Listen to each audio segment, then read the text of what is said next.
So we have these hammer toes of the third, fourth, and fifth toes that have been causing a lot of pain for the patient. So this toe was like this, contracted. So what I just did is a percutaneous tenotomy where we cut the tendon and then help to bring this toe down. So now what we're going to do is we're going to address these contractions, straighten these toes. And by doing that, what we do is we make an incision in the bottom of the toes. And this allows us to make the cut through tiny incision here and then maybe another tiny incision here. And through there, I'll cut the bone and straighten these toes.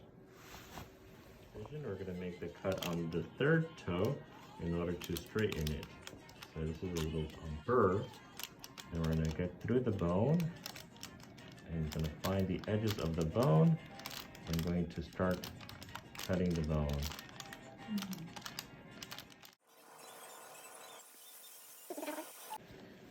I was able to bring the toe down a little bit more.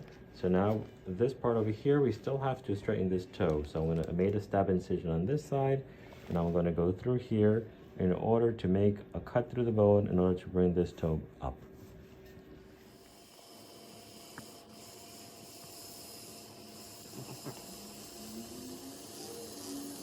Okay, so as you can see, we did osteotomies of the third, fourth, and fifth toes, and the fifth toe we wanted to do a complete osteotomy in order to derotate the toe.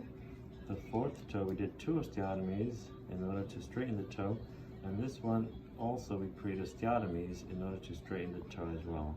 So now once these are done, we put the toes in the corrected position that we want them to be in order for them to heal.